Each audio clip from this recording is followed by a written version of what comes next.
The old model of the human, the rational, self-contained individual standing apart from a passive, unmoving world, is breaking down. Ecological and technological pressures reveal a reality far more entangled than this classical framework allows. The Netflix series, The OA, stages this breakdown directly.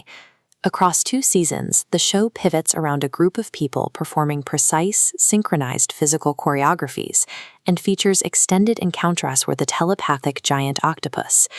Viewed through a traditional humanist lens, these elements look like strange, absurd detours into magical realism. The sovereign individual has no category for collective physical synchronization or interspecies psychic diplomacy. To make sense of these elements, we need a different framework. Theorists like Serres recognize that humanity operates within durations and material realities far larger than our standard historical timeline.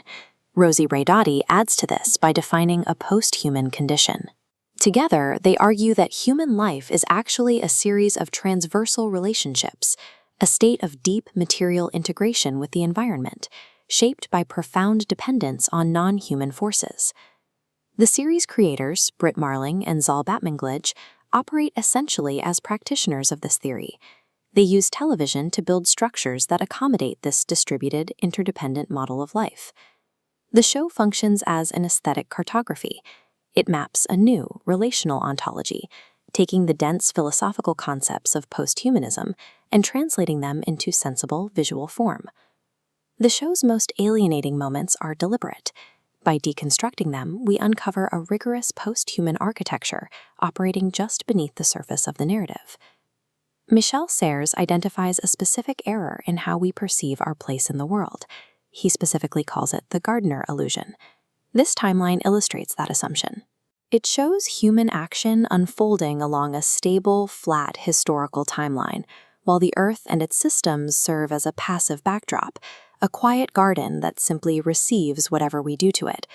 Serres dismantles this by arguing that solids flow just as fluids do.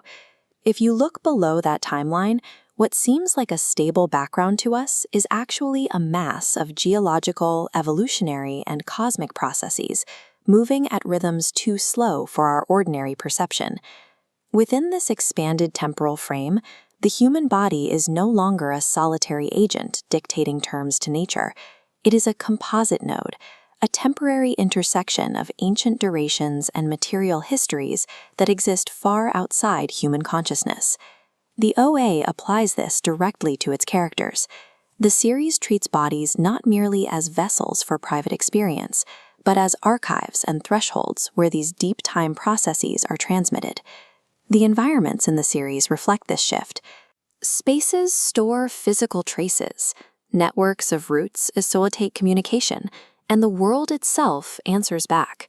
The world can no longer be excluded from the narrative or treated as a mute exterior. The environment operates as a primary, active participant in the story of humanity. Art has a unique capacity to register these shifts in reality before standard language can fully articulate them. Serres explores this in his essay, Turner Translates Carnot. Prior to the Industrial Revolution, visual art often reflected a world organized by classical mechanics. Images relied on clear geometric lines, balance, and visual inventories of tools and objects, capturing an age defined by static equilibrium. The painter J.M.W. Turner perceived that this equilibrium was collapsing. He saw the transition into a thermodynamic world shaped by heat, boilers, and mechanical force. To make this new material reality sensible, Turner replaced static outlines with chaotic, blurred forms, with sweeping, vibrant color, and with intense combustion. He painted matter in the midst of transformation. The OA employs a similar method to represent a world where the boundaries of the individual are dissolving. Just as Turner used blurred forms to represent the chaotic energy of thermodynamics, the series uses fragmented narratives and collective rituals to visualize a subject that is no longer self-contained. Standard language often falls short of capturing this kind of distributed agency. In response, the show relies on an oniric, dreamlike logic. using gesture and bodily repetition to carry knowledge that has not yet been codified into theory. The series acts as an artwork that thinks, creating a space where ontological shifts become perceptible through image and rhythm before they are fully absorbed into ordinary thought. While Serres addresses the temporal and environmental shifts, Rosie Braidotti provides the precise language for the biological subject that emerges from them. She discards Cartesian dualism entirely. This diagram represents that old Cartesian view, a rigid hierarchy separating human mind from animal and earth.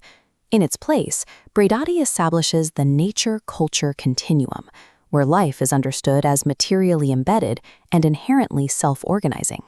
From this continuum emerges the transversal entity. This subject doesn't exist sealed inside an individual self. Its identity is formed and sustained across a wide network of human and non-human relationships. Braidotti's framework clarifies the specific relational mechanics of the 5 movements in the OA. These movements function as a physical relocation of agency. They shift the source of action away from the isolated will of an individual and move it into a state of collective synchronization. Braidotti expands this network further by distinguishing between 2 types of life.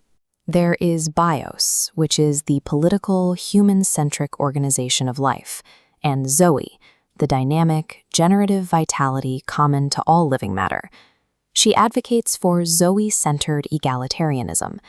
This principle extends the capacity for relation far past the human species, acknowledging intelligence in non-human elements of the earth. The encounter with Old Night, the giant octopus, operates on exactly this logic.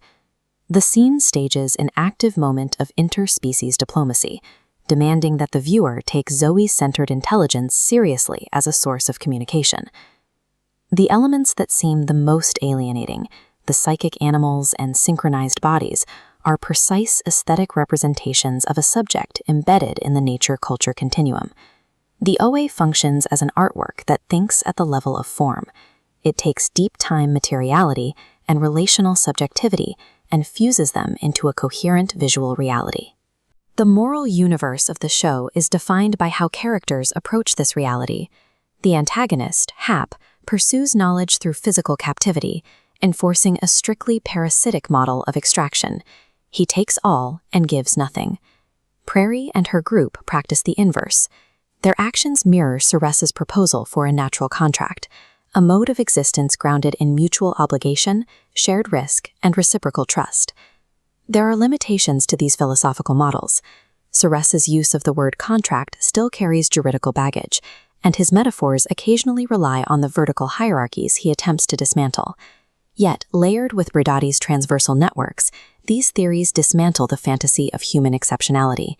They expose the isolated self as an inadequate measure. The image of the rational, self-possessed individual provides no solutions for a world defined by intensifying ecological crisis and total interdependence. The OAA translates this crisis into an aesthetic experience. It demonstrates that participating in the future requires abandoning the assertion of mastery and undertaking the risky practice of learning how to inhabit relation.